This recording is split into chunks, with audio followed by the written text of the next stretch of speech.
In this session, I'll be talking about authority, both how we exercise authority and how we experience it, and how certain institutions are set up to give us certain qualities of authority. Nonviolent communication suggests that we get certain things clear when we're in a position of authority or when we're dealing with people in positions of authority. Some very important differentiations. One of these is the difference between respect for authority and fear of authority. Getting these mixed up creates a great deal of pain for people. As I would use these terms, respect for authority involves three ingredients. When we're in a position of authority, we get respect for our authority when, one, we know some things or can do some things that the people we're working with or living with do not have. Second, these people see these things that we know or can do. They see them as valuable. They see how these things will enrich their lives. And third, they see us as offering these things which we know that are valuable. We offer, we don't impose them. So respect for authority, as I use the term, is manifest when we know things that people don't know or can do things that they don't know how to do. And they see that these things are very valuable, and they see that these things are being offered to them and not imposed upon them. Then they would have what I call respect for our authority. Now, fear of authority is quite a different thing. That is usually built into the structure of either the family, the school, the business, the government. This structure gives us the right to impose things on people that we can reward or punish to get people to do what we want. So respect for our authority needs to be earned. We need to clearly communicate with people so they can see the value of what we're offering. Another important difference in authority is to know the difference between obedience and willing cooperation. Obedience is maintained when people submit because we have the power to either reward or punish. But willing cooperation only can be received when people feel free from this kind of coercion, and they trust that their needs as human beings are valued. When they feel that, then they are open to whatever authority we have that might be valuable. I was in the airport once in Dallas, Texas, waiting for a plane, and I saw a woman sitting with her 3-year-old child, and he was sitting very quietly right next to her for quite a while. A grandmother-age woman, seeing how the child just sat there and didn't move, said to the mother, "I have never seen such a well-behaved young man before. He just sits there." And the mother had on her lap a ping-pong paddle and a box of crackers. And she said, "I've learned that to get children to do what we would like them to do, you have to have a cracker and a smacker." So this mother was very clear, saying that she was using the kind of authority that I would call fear of authority. She was trying to control through rewards and punishment. If that's what we want when we are in the position of authority, probably the best way we could get training to do that would be to go to a dog obedience school and see how they train dogs. But working with human beings when we're in positions of authority, We want people to do things because they choose to do it, because they see how it will enrich their lives and the lives of others to do it. But that requires a radically different exercise of authority than many of us know how to do. For example, in the family, people often believe that because they are the parent, that it gives them the right to impose their learning on their children. It's their job to make them behave. They haven't learned the lesson that my children taught me, that you can't make anybody do anything. All you can do is make them wish they had. And whenever we do that, they'll make us wish we hadn't made them wish they had. To use punishment and reward to get people to do things is very costly for the organization and for the relationships of people within the organization. One of the ways that nonviolent communication helps people to exercise the quality of authority that gets people to do things willingly, because they see how it's going to enrich their own life and the lives of others to do it. One way is not to see people as titles, but to see people for their humanness, even if they have titles. For example, when I used to teach at a university, I used to find that it was hard to create the quality of connection that I like to have when I'm in a learning or teaching situation. I like to have people connecting with me as a person and sharing with them what's valuable to me. I don't like to be in this position where they see me as this person who's imposing knowledge upon them. So I used to try to figure out, what can I do so that the students will see me as a human being, offering them something that's valuable to me that I hope will be valuable to them? How can we create that quality of connection, even though the institution, the university, makes it a challenge to do so?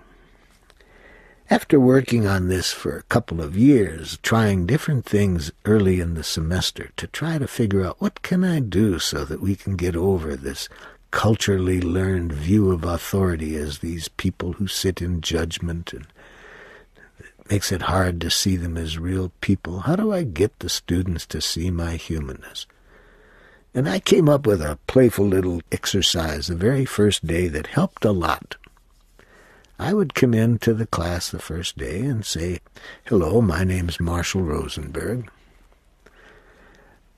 Before we get started in the course, I'd like to tell you a few things about myself that just might be interesting for you to know. I noticed that as I came in, that several of you were sitting with your legs crossed. And this is embarrassing for me to say this, but, in my culture, you show respect for authority by sitting with both feet firmly on the ground.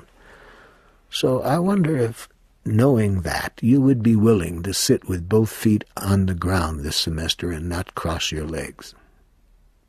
Now, the students looked at me a little strangely. They'd apparently never heard something like this coming from a teacher before.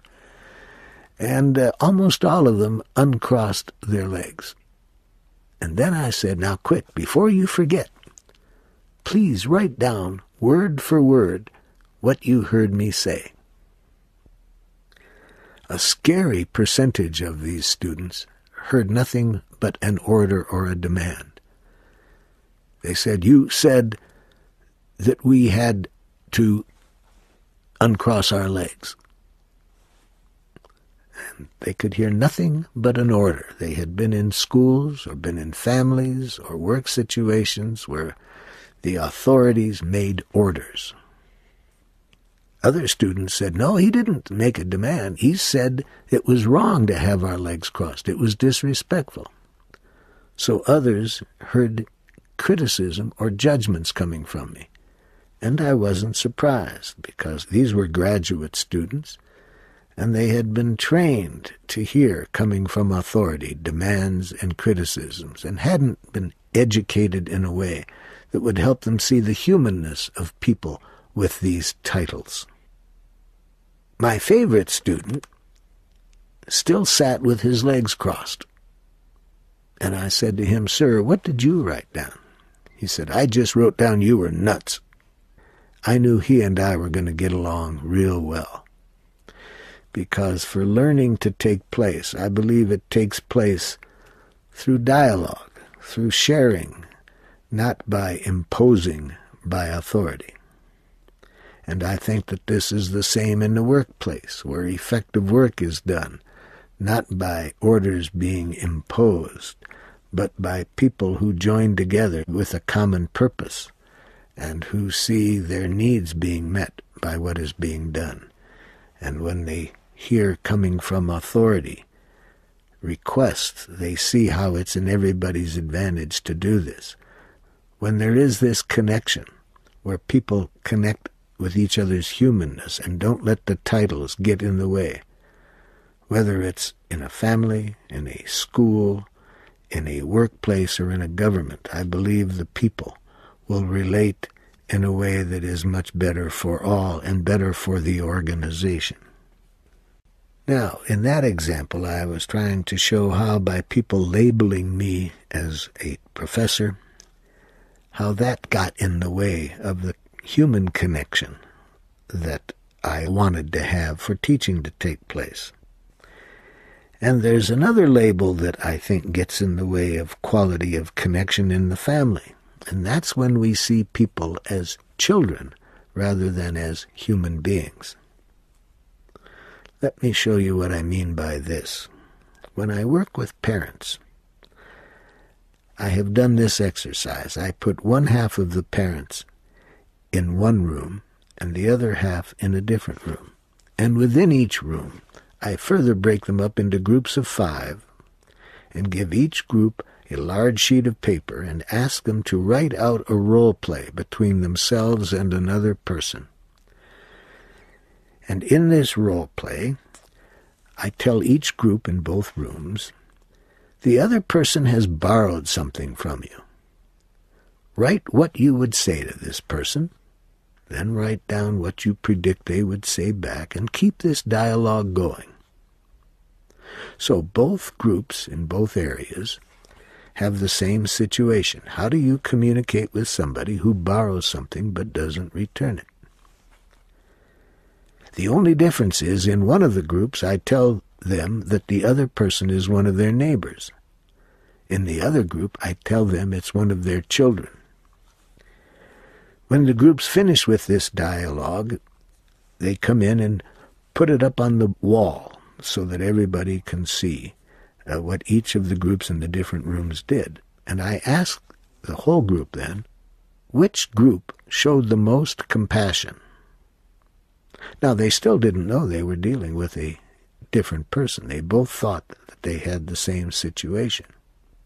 And every time I have done this exercise, everybody agreed that the person who was labeled the neighbor got far more respect in the communication than did the child. So when we are in this position of authority called parent, if we don't watch out, we allow our cultural training to lead us to treat this person we label as our child in a way that's far less respectful and caring than people we would label as our neighbors. So when I work with parents, we work at how to see this person that we might see as our child. But when we're talking with them, we want to be sure that the quality of the connection is the same as one would see in our relationship with an adult for whom we had great esteem.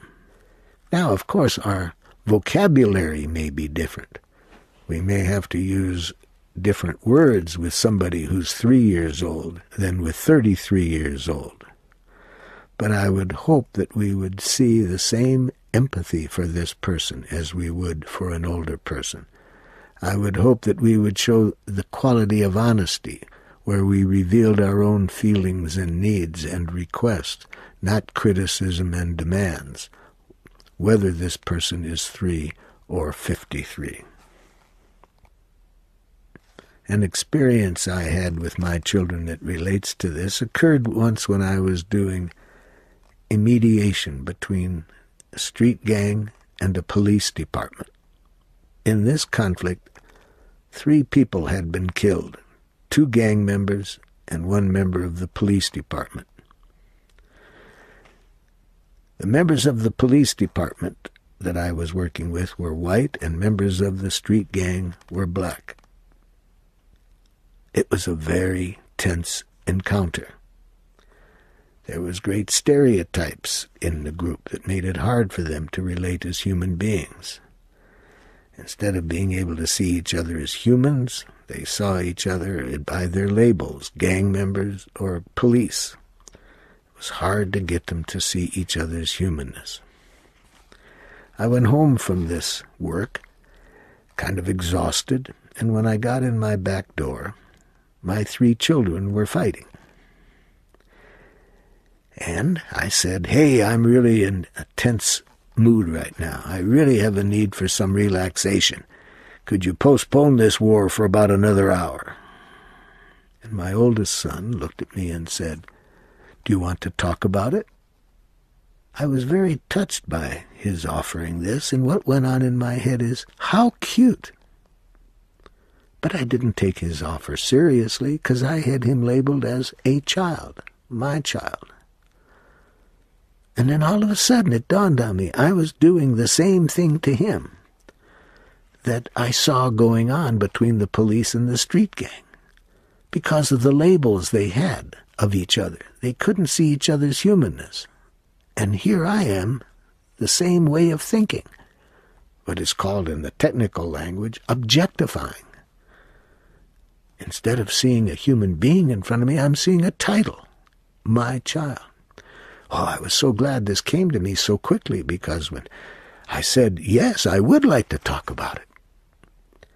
And he and my other 2 children followed me into the living room, and I poured out the pain that I was feeling to see people treating each other this way, that they couldn't see each other's humanness. I think I talked for 45 minutes, and the 3 children, then aged 4, 5, and 8 or 9, they all just listened very empathically. And after that time, I just felt wonderful, and I recall we turned on the stereo and we danced together. So when we are in these positions labeled authority, within families, within schools, within business place, it's very easy, if we don't watch out, to lose connection with our own humanness and the humanness of others, and we see people as titles. I had a next-door neighbor who was an executive of a brewery. And when I would usually see him, it would be over the backyard fence, and I would greet him and say hi, and he would speak to me, "Hey, what's going on, man?" Something like that. And he was usually dressed in the summer in a pair of shorts and in a T-shirt, and a very easy person to connect with, to enjoy. And over the time we started to talk, and he found out the kind of work that I did, he said, I think our brewery could use this kind of training. How about coming down to my office and we'll talk further about you doing some training? I went down to his office. It was a large office because he had a high position. And rather quickly when I went into his office, it was as though he was a different person. Instead of greeting me in the way he usually did, he was very formal. And I really had trouble imagining this was the same person I had known for about a year. He looked different. He talked different. It was a whole different person. So institutions can have this effect on us if we don't watch out when we are in these institutions and we have these titles. If we don't watch out, we give the institution the power to turn us into something other than what we are as a human being. We become the label. There's research showing the scary consequences that can happen when we give away our power to our titles and our institutions within which we work. Very scary things can happen. For example, Stanley Milgram did some research. He had people come into this research, and they were told that in this research they were going to play the role of teachers, in the sense that someone in another room that they could see through a one-way vision room, they were told is going to be a student learning something, and whenever they give a wrong answer to this, you are to be the teacher in this room, and you will give him a punishment by pushing one of these 10 buttons on the control panel in front of you.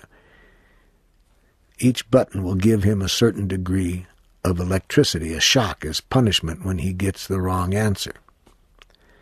You are to push the next button each time he makes a mistake, and that will give him a greater shock each time. We're studying the effects of punishment on learning, so that's why we're asking you to do this. Now, what the participants in this research were not told is that the man in the other room wasn't getting any electricity. He was an actor. They were also told he was locked into the chair and couldn't get out. So the person in the other room, in answer to a question, makes a mistake, and they push button 1, and the person in the other room, the actor, jumps and says, "Ouch, that hurt. I didn't know this was going to hurt so much." Then another question came, and then he gave another wrong answer, and then the people who were participants in the research pushed the next button. By the 3rd or 4th button, the man in the other room was crying. Later he was begging, "Please don't push any more. This hurts so terribly." The last button was underneath it, clearly marked possibly lethal. And still more than half of the people in the research pushed this button.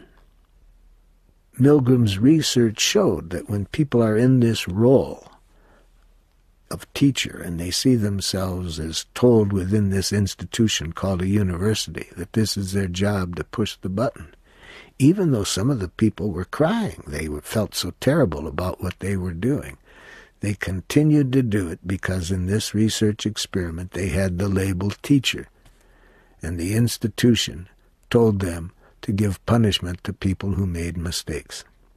How scary.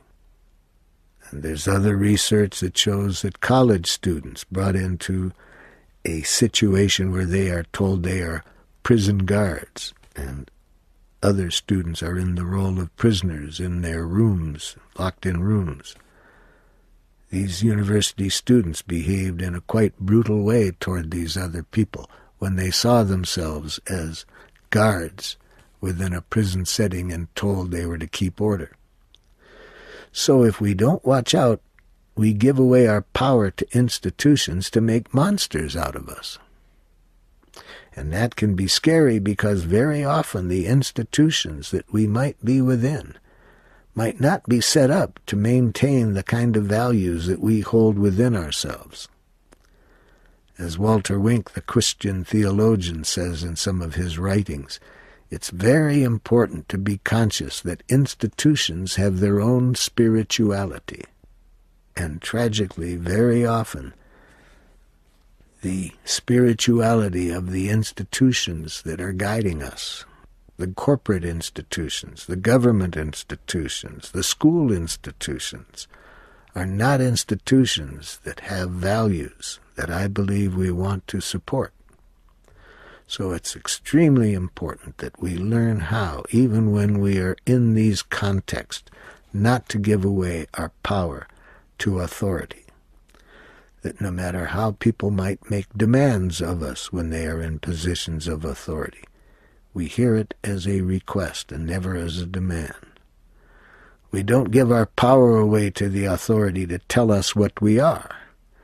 We hear their humanness behind their message, even though this can be quite a challenge when they are speaking a language of domination and when they are in an institution that supports authorities dominating and controlling rather than relating in an empathic way with the people that are labeled their inferiors.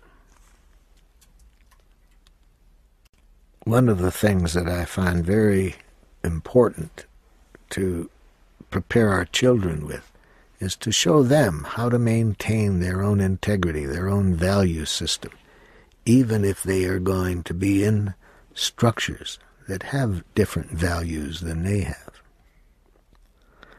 I wanted my children to learn this because I realized that when I was a child, I had been educated to believe that teachers know what's right. And so within the school setting, I was giving away power to the authority that wasn't good for me. For example, I could give many, but one of the ones that stayed with me over the years, when I was in the 3rd grade, I was taking a music class, and the music teacher told me and 2 other boys, in a tone of voice that I took as that I had a terrible voice, she said, "You 3 can bring comic books, but don't sing." And I gave away my power to this teacher. I read into the tone of her voice and her telling us that we could bring comic books but don't sing, that I had a terrible voice and that I shouldn't sing. And for over 20 years following that point, I didn't sing. Even when I would be in a group situation where they would be singing together, I would never sing. I took her message as a judgment that I had a terrible voice and that I had no right to sing. Years later, a woman wrote some songs being stimulated by our workshop, and when she played them for me, I saw how much music added to the work, and I invited her in to sing the songs in some of my workshops, and it added a lot. And after a while, we were sitting in my office one day, and I said to her, "You know, that music you bring to our workshops periodically, it really adds a lot. I really miss it when you're not there." And she said, "Well, why don't you get a guitar and learn how to sing?" And I said, "Huh? Oh, I can't." Now, even though I teach people, the danger of this word "can't" is that it denies choice. I used it, and she looked at me and said, "I thought you said that the word can't limits us as human beings." And I said, well, but I'm not a musician. And she says, "Now you're telling me what you think you are. You tell people in your workshops how dangerous it is to label yourself." And then I laughed and said, "Okay, I see what's going on. I'm still giving away power to that teacher of about 30 years ago. I'm still giving her power to define what I can do."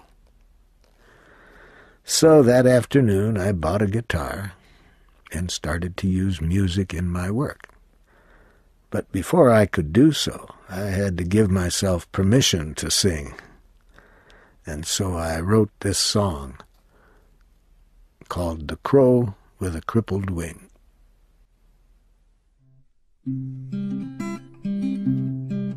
Though I play guitar like my fingers are stone and my voice is miles off key, I remind myself, hey, it's okay to sing the song stirring in me, because I believe everyone has a right to dance and sing, even if you move and sound like a crow with a crippled wing. Crows! Caw, caw, caw, caw, caw, caw, caw, caw, caw, caw, caw.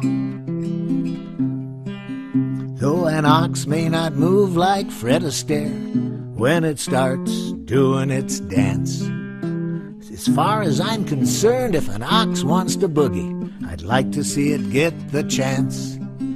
'Cause I believe everyone has a right to dance and sing, even if you move and sound like a crow with a crippled wing. Crows! Caw, caw, caw, caw, caw, caw, caw, caw, caw, caw, caw. Well, having learned that experience of how I had given up my authority to teachers to define what I can do and what I am, I certainly was conscious then that every chance I got, whenever I was in an institutional structure, I certainly didn't want to give away my power to the authorities. I wanted to be respectful to what they had to offer, but I wanted to be sure that I never gave up what I can be or can do or what I am to the people in authority diagnosing me. And I wanted to be sure my children learned this too, not to give up their power, not to give up who they are no matter what institutions they were in. Now this was particularly difficult for me to get across to my daughter because she was very caring toward everybody. And she had this idea that she needed to make everybody happy and she needed to be a good girl. And I saw this happening, how she was giving up her power in so many situations. And I particularly wanted to work with her on this, so I started to talk to her when she was about 9 years old. I said, I'd really like you to be able to express yourself more than I see you doing. And I'd like you to do it at home. I'd like you to do it at school. I'd like you to develop yourself so you can be free to express your own values no matter where you are. And I gave her a lot of empathy for how scary this was for her. And I felt real good one day when I got a call from her school administrator. And the school administrator called me on the phone and said, "Dr. Rosenberg, would you come in here, please? I am afraid we have an unhappy girl here today." And I thought to myself, oh my goodness, what could it be that my perfect little girl is in trouble in school? So I went to the school, and I'm sitting in the principal's office, and the principal was obviously very upset. And she said, "Marla came to school today dressed in blue jeans. I told her that isn't how a young lady dresses." And she said, "Go to hell." Well, I felt like celebrating. Marla has graduated from being a perfect little subservient girl to a real human being. I could see she was going through a middle ground that people often have to go through before they become a human being, that they go through rebellion before getting to fully being free in their own rights to choose for themselves. So it's important that we not be obedient to authority, that we always recognize our choice.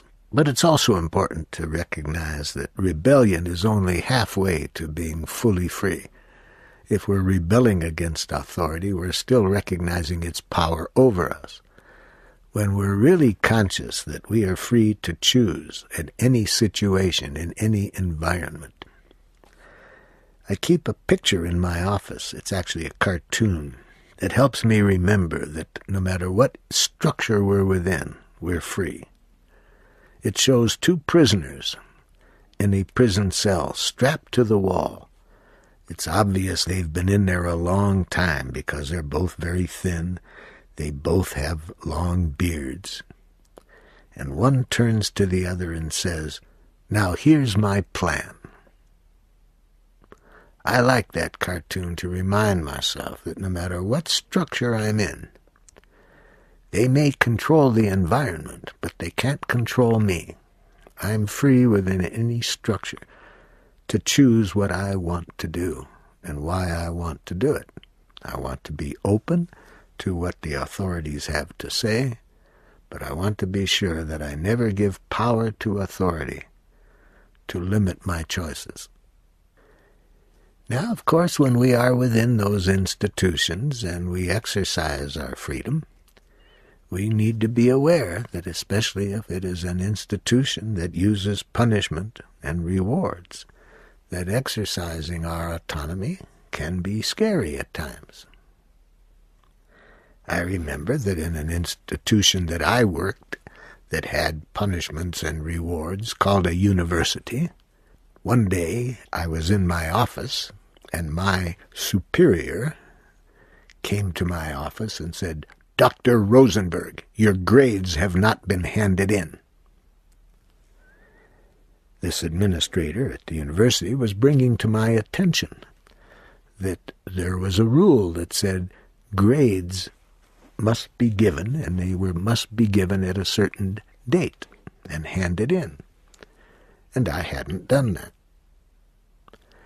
And so when he said, your grades haven't been handed in, I thought I'd bring a little light to it. And I said, you're very perceptive. He didn't like my sense of humor, and he got even more annoyed. And he said, I'm repeating myself. Your grades have not been handed in. And I said, I'm choosing not to give grades. And he said, you have to give grades. I said, I'm choosing not to give grades.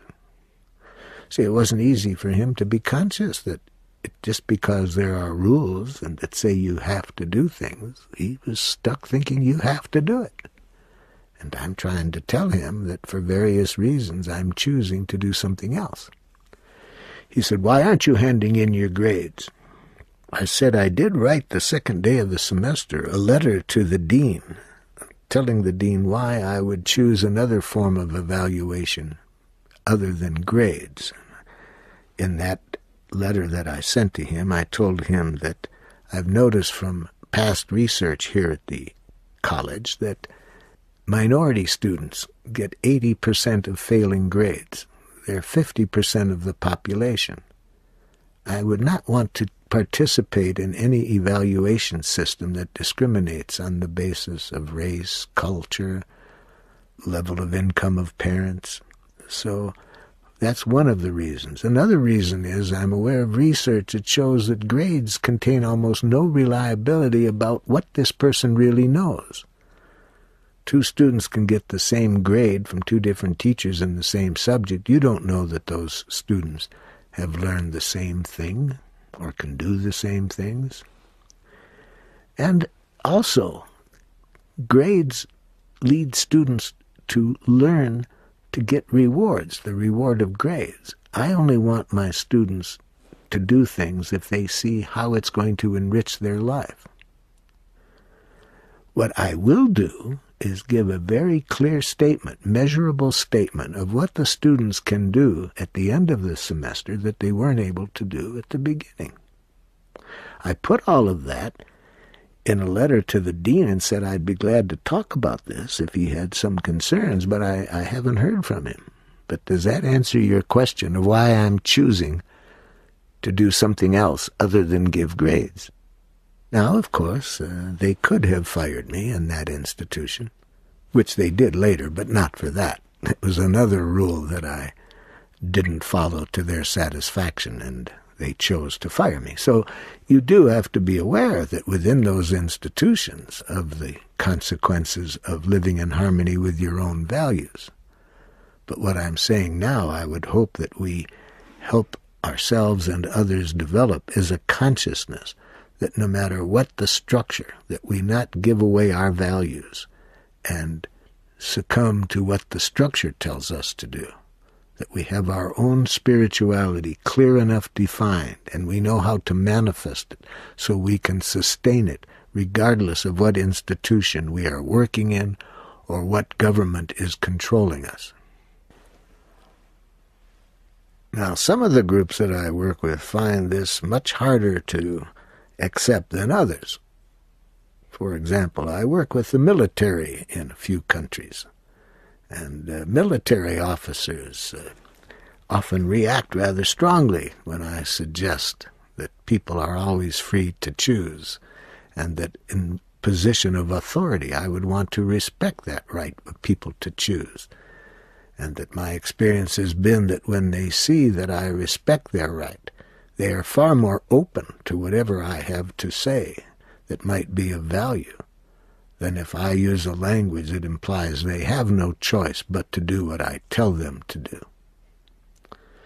And very often this is strongly disagreed with. They tell me that these people have no choice. They have to do what I tell them. And yet the same people will also ask me a while later, what do you do when you tell somebody to do things and they don't do it? So it's hard for people in those positions to become conscious that you can't control people. You can control the environment, but you cannot control people. And when we are in a position of authority, it is not our objective to control people. It is to offer people what we have to offer from our position of authority, but not to impose it. In many of the institutions in which I work, when people do have themselves labeled as boss or as director or manager, they really have an image that such people have to be beyond having any feelings. They have a real fear in many of the institutions in which I work that you can't express feelings. People don't care for your feelings within this institutions. It's all about profit. They don't care what you feel. It's what you produce. Now, of course, when people live within those structures, work within them 8 hours a day, that really has an impact on them. And sadly, when they go home, they often carry that same consciousness from the institution to their home place, so that they're not able to really share with the people they're the closest with their emotions. One corporation in the United States asked me to do special training where I would first work with the wives of top executives, and then I would work with the top executives.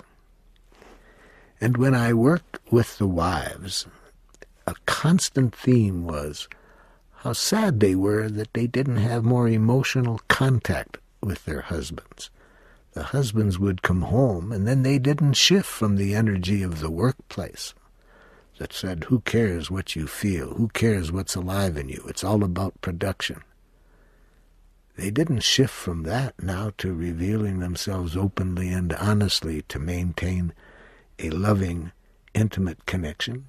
They maintained the same level of communication, not able to get in touch with their emotions and share them.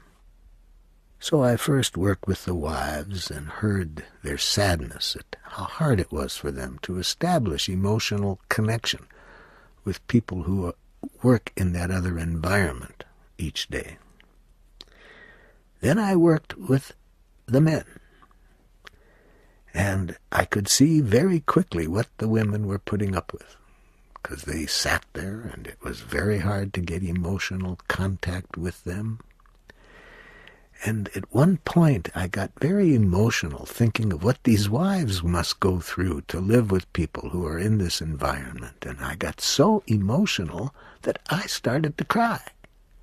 I couldn't believe it, that I would cry in front of a group of top executives in a corporation. And when I looked up, I was expecting everybody to be contemptible. And they were. I saw in everybody's eyes, as though, what is wrong with this guy? And especially the boss of the group. He just looked like, how could any man cry in a setting like this?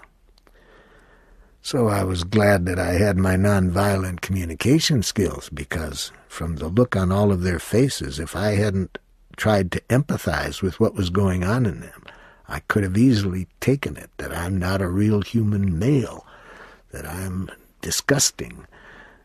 So it wasn't easy, but I got up my courage and I tried to check out what was going on in them. And I said to the boss, you look disgusted.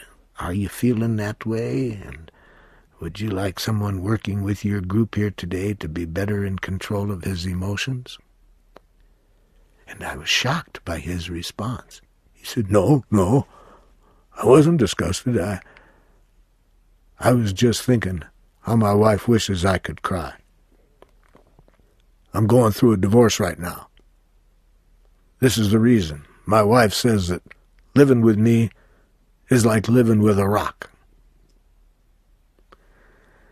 And this gave others in the group an opportunity to open up and start to express their pain, because they could sense that their partners wanted more emotional expression, but they could see that when they were in an environment all day long that operated on the idea that profit comes first, profit über alles, profit above all.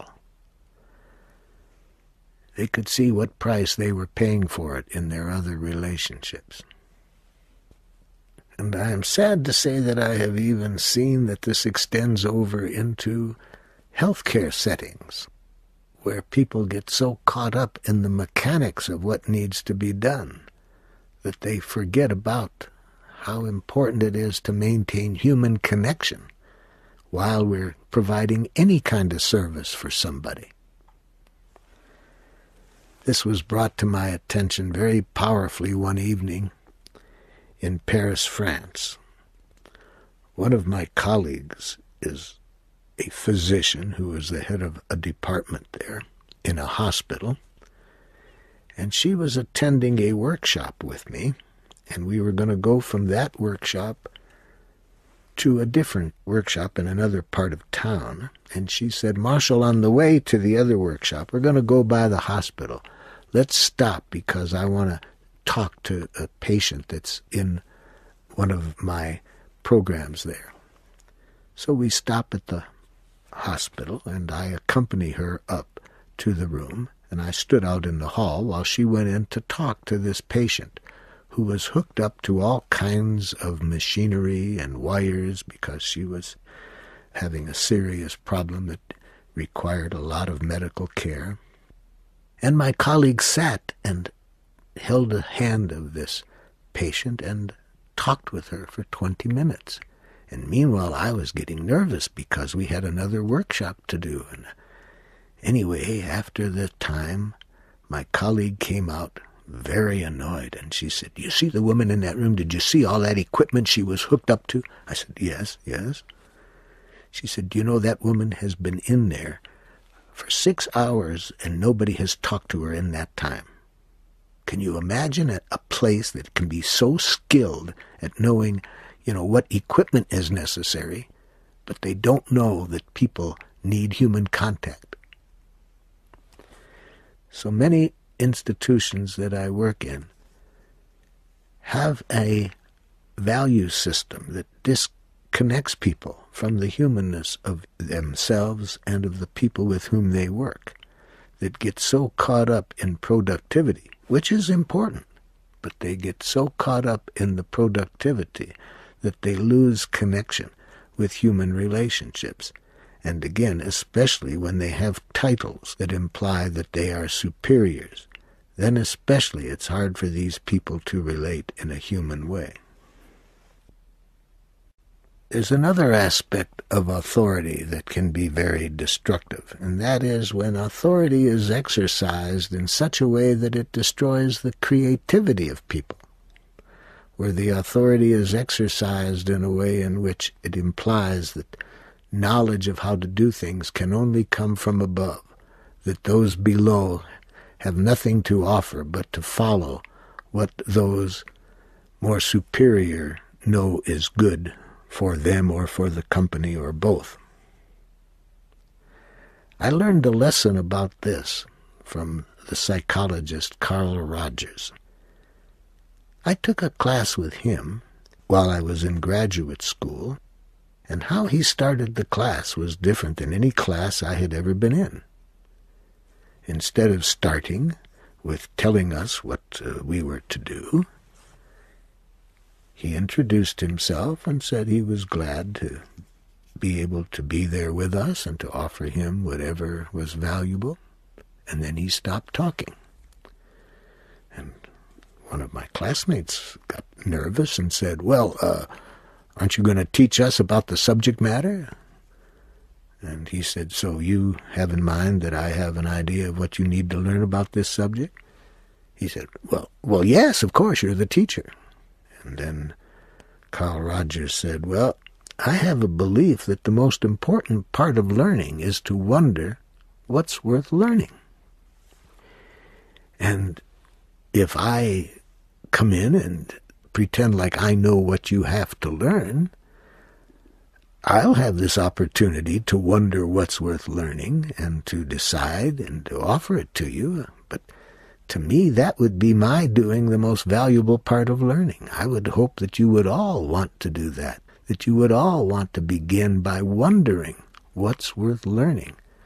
To me, wondering is important. It's important to wonder what's worth learning.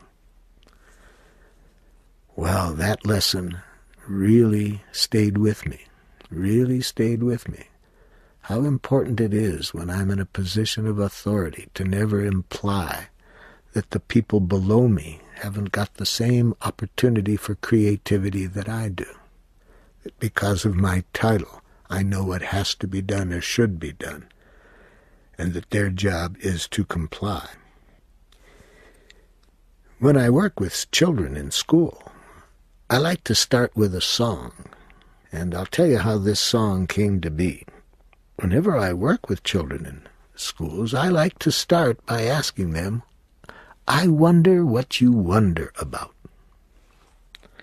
And when I ask this to children age 6 in the schools, their creativity is very alive, and it's clear they've been doing a lot of wondering.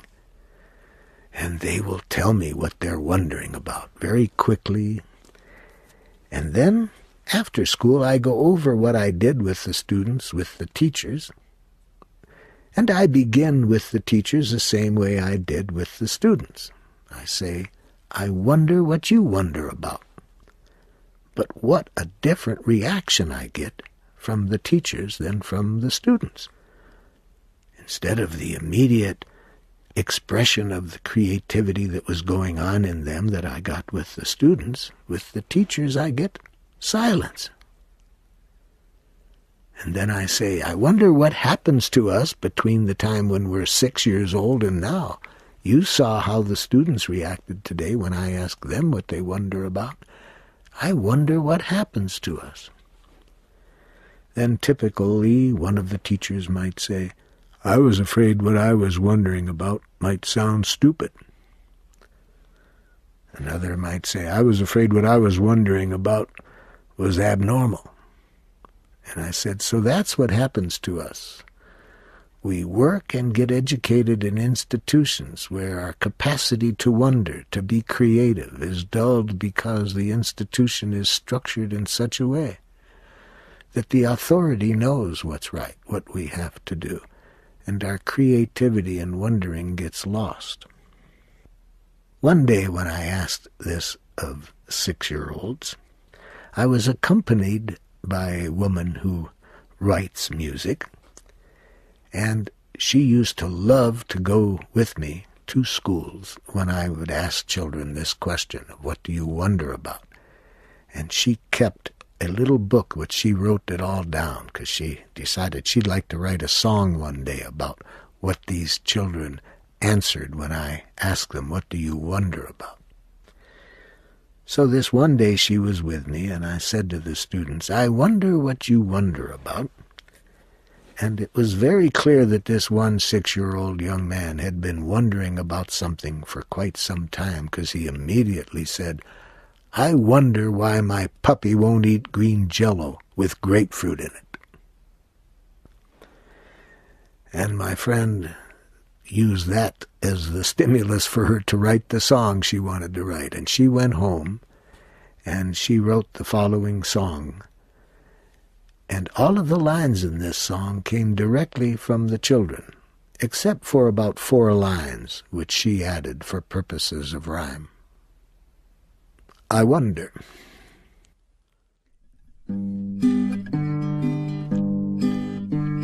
I wonder why my dog won't eat green Jell-O. I like the wiggly way it melts inside. I wonder when a turtle pulls its head in, is it so dark it's scared to be inside? I wonder if a rock likes being hard. I wonder if the sky likes being blue. I wonder if butterflies like butter. I wonder if you like being you. I wonder why I don't feel myself stretching when people say I'm growing every day. I wonder why I always have to listen to more words than I ever get to say. I wonder if the grass cries when it's cut.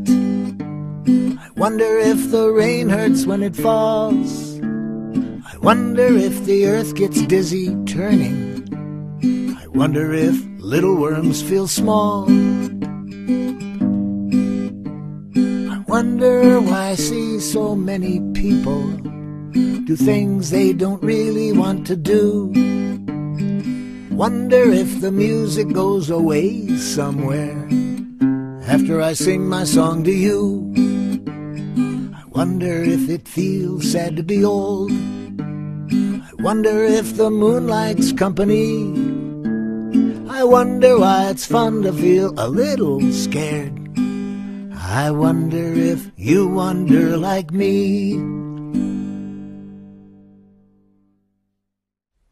So I would like us all to do some wondering, and on the basis of this wondering, to take actions that free us from authority and institutions that function in ways that are not conducive to our living the lives we choose to live. I'd like us to wonder whether we have fully developed our ability to stay human, even when we are in institutions that make it a challenge to stay human. I'd like us to wonder whether we have learned to express our humanity, even when we are labeled in a way as superior or inferior. And I hope that we are wondering whether we have fully developed our ability to see the humanness of people in positions of authority who aren't able to stay connected to their humanness and who speak a language of domination and who use punitive tactics. I'd like us to wonder whether we have fully developed our ability to see that person's humanness and that we can communicate with them in which we can show them other ways of getting all needs met beside the ways that we have been trained to use power within domination systems. So I'd like us all to learn how to use power with people, not power over people.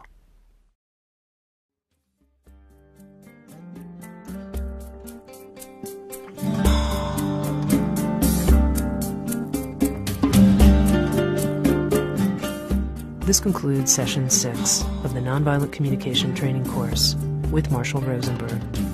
Our program continues with Session 7.